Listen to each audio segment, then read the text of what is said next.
The tap came at exactly 45 seconds. 3 sharp slaps against the canvas that echoed off the concrete walls of a basement gym that was never supposed to host what just happened. Elena Kovac, undefeated MMA champion, 23 wins, 0 losses, 14 submissions, was tapping out to a man she had publicly called a fraud 72 hours earlier. Bruce Lee did not strike her. Not once. He fought under her rules. Submission only. Grappling only. The domain where she had never lost.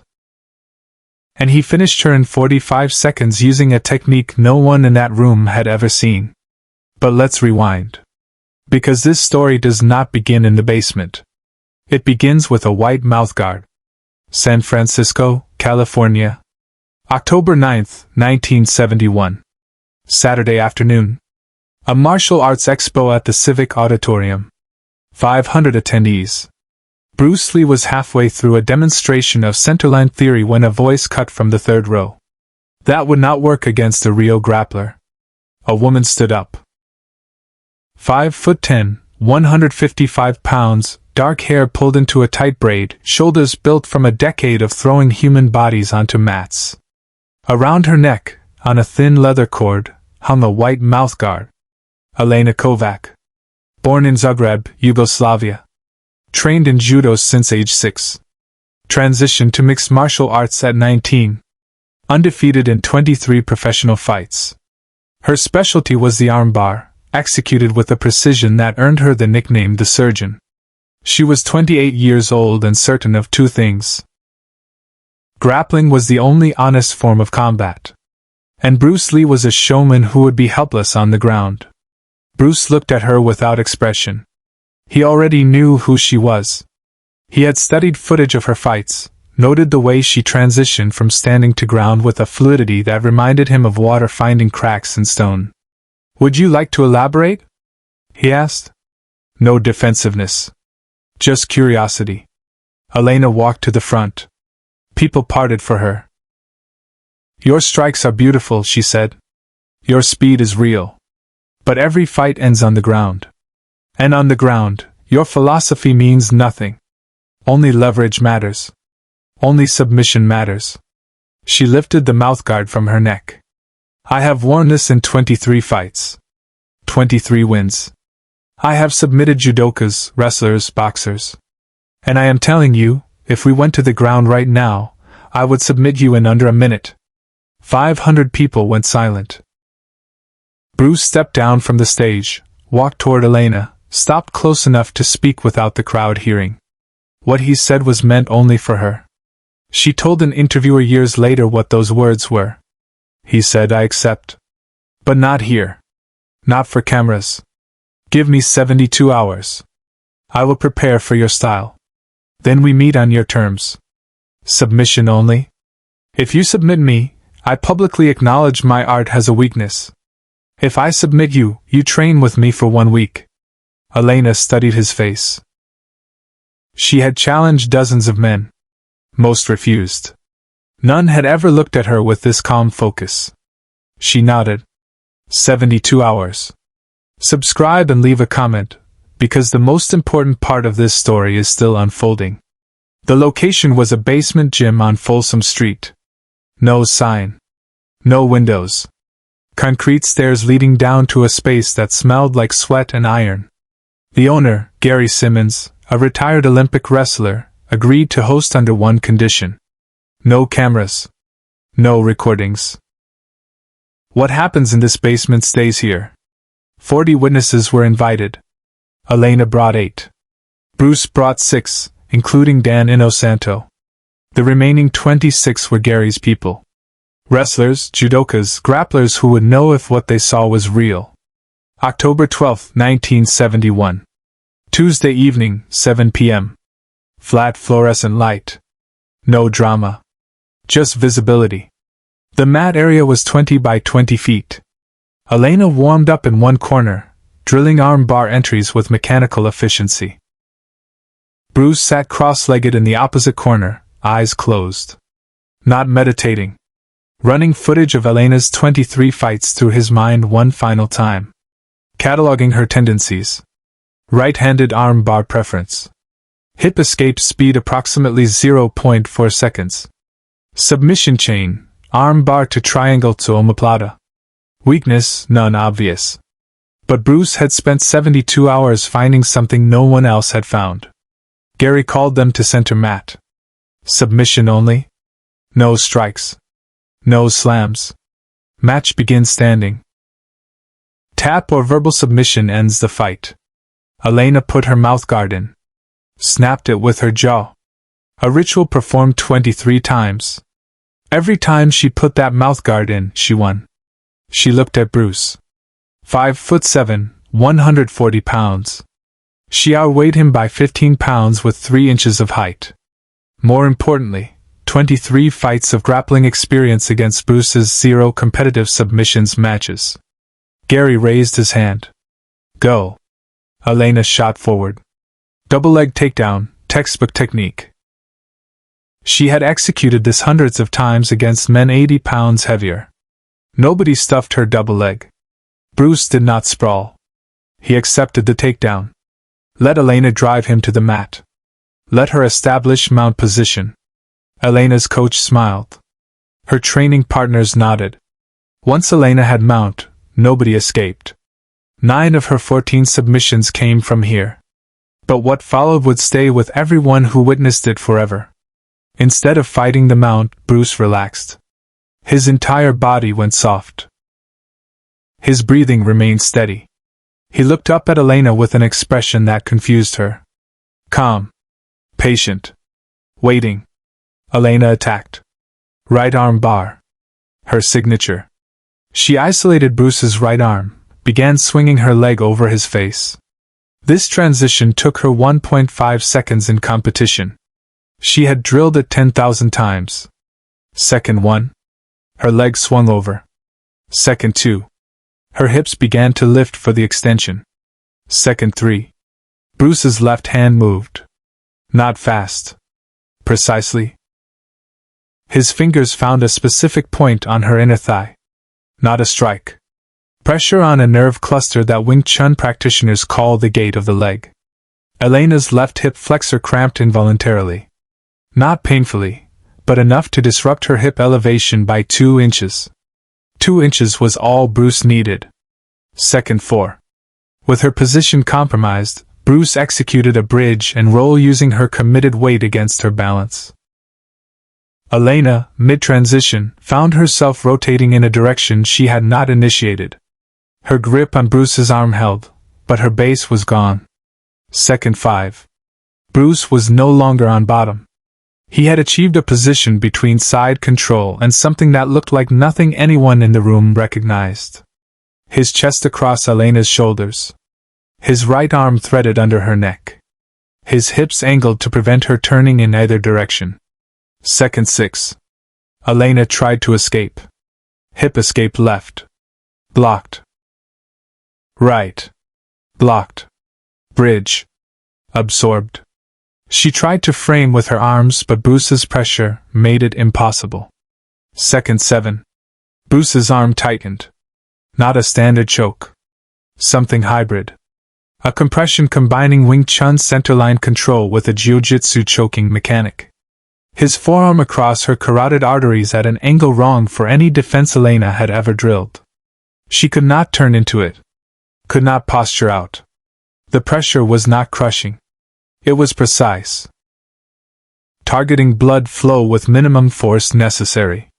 Second 8 through second 40. Elena fought. For 33 seconds she used everything 23 undefeated fights had taught her.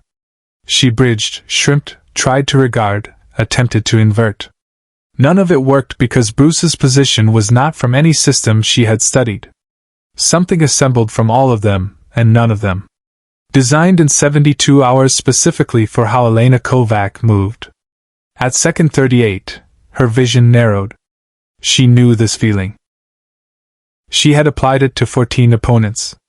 She knew exactly what was happening and could not stop it. At second 42, her hand moved toward the mat. At second 43, pride held it suspended. 23 fights. Undefeated. The mouthguard she had never removed as a loser. At second 44, survival overrode pride. At second 45, 3 taps. Sharp. Clear. Final. Bruce released instantly. Not a fraction of extra pressure. He rolled away, stood, extended his hand. The basement was silent. 40 people frozen. Elena lay on the mat for 10 seconds staring at fluorescent lights. She reached up and pulled the mouthguard from her mouth. Looked at it. This small white piece of rubber that had been her talisman for 23 fights. She took Bruce's hand. He pulled her up. "What was that?" she asked quietly. Bruce answered just as quietly. "It was your arm bar. I studied your 23 fights. Every arm bar, you lift your hips the same way. Same angle. Same height. I did not defeat your grappling with my striking. I defeated your pattern with my preparation. You are predictable in exactly one moment, the moment you are most confident. That is where I found my opening." Elena did something her coach had never seen. She unclipped the leather cord from her neck and held the mouthguard out to Bruce. "This has been with me for every fight. I want you to keep it. As a reminder, you earned something tonight no one else ever has." Bruce took the mouthguard, looked at it, then placed it back in Elena's hand and closed her fingers around it. "Keep it. You will need it. You still have fights to win. But when you put it in before your next match, remember that the moment you feel most certain is the moment you are most vulnerable. That is not a weakness. That is a gift. Share and subscribe. Some stories deserve to be remembered." Elena kept her agreement. She trained with Bruce for 1 week. 7 days that rebuilt her understanding of combat. She learned that grappling was not the end of martial arts but a chapter within it. She returned to competition 3 months later and won her next 12 fights, but her style had changed. Opponents who studied her film could not predict her anymore. The patterns were gone. Replaced by something fluid, adaptive, alive. She retired in 1975 with a record of 35 wins, 1 loss. That single loss became the foundation of everything she built afterward. Years later, a journalist found Gary Simmons in Oregon. He sat on his porch and spoke slowly. "I refereed Olympic wrestling. I have seen the best grapplers on the planet. What Bruce Lee did that night was not grappling. It was understanding. He understood her the way a locksmith understands a lock. Not by force. By knowing where the mechanism fails." 45 seconds. I have replayed them 1,000 times and every time I find something new. Elena, in a 1989 interview, touched the mouthguard still around her neck, yellowed with age, and said 5 words. "He made me better forever." There is a detail that most of the 40 witnesses forgot. But Dan Inosanto did not forget. He wrote it in his training journal that same night, the ink still smudged from the sweat on his hands. When Bruce released the hold at second 45, he did not stand up immediately. He stayed on one knee beside Elena for exactly 3 seconds. His right hand rested on the mat near her shoulder. Not touching her. Just present. The way a doctor stays beside a patient after a procedure. Making sure the body is recovering. Making sure the blood is returning to the brain. Making sure there is no damage. Those 3 seconds tell you everything about who Bruce Lee was. He had just submitted an undefeated champion in a domain that was not his own. He had every reason to stand, to raise his arms, to accept the validation of 40 witnesses. Instead, he knelt. He waited. He made sure she was safe before he made sure anyone saw what he had done. Elena's coach, a former Yugoslav national judo champion named Dragan Petrovic, refused to speak publicly about the match for 18 years. When he finally did, in a 1989 interview for a European martial arts magazine, his words were measured. "I trained Elena since she was 19. I watched her destroy the best grapplers on 2 continents. When Bruce Lee accepted her challenge, I felt sorry for him. Grappling is not something you learn in 72 hours. It takes a lifetime. But I was wrong. He did not learn grappling in 72 hours. He learned Elena in 72 hours. He watched her footage with the focus of a surgeon studying an X-ray. He did not prepare for grappling. He prepared for her. That is a difference most fighters never understand. You do not defeat an art. You understand an artist. Dragan paused in that interview. Looked at his hands. Then said something that the journalist almost did not include in the article because it sounded too personal. After the match, Bruce walked to me. He bowed. He said, "Your student is extraordinary. You trained her with love. I could feel it in her technique." Then he said, "She has no weaknesses except one. She trusts her patterns because you made them perfect. Make them unpredictable and no one will ever submit her again." He was coaching my fighter. The man who had just beaten her was giving me advice on how to make her better. I have never experienced anything like that in 40 years of martial arts. 3 weeks after the basement match, Elena received a package at her San Francisco training facility. No return address. Inside was a small book, handwritten, leather-bound. On the first page, in Bruce Lee's unmistakable handwriting, were the words, "Absorb what is useful. Reject what is useless. Add what is specifically your own." The remaining pages contain detailed analysis of Elena's 23 fights. Every submission. Every transition. Every pattern. With notes in the margins suggesting variations, counters to her own techniques, ways to make her art less predictable. Bruce Lee had spent the week they trained together writing a manual specifically for Elena Kovac. Not to defeat her. To elevate her. She kept that book for the rest of her life. When she died in 2014, her daughter found it in a locked drawer beside the white mouthguard on its leather cord. Both items were buried with her, per her instructions. The last line of her will read simply, "These belong to me and to the man who taught me that losing once was worth more than winning forever." 45 seconds was all the canvas he needed.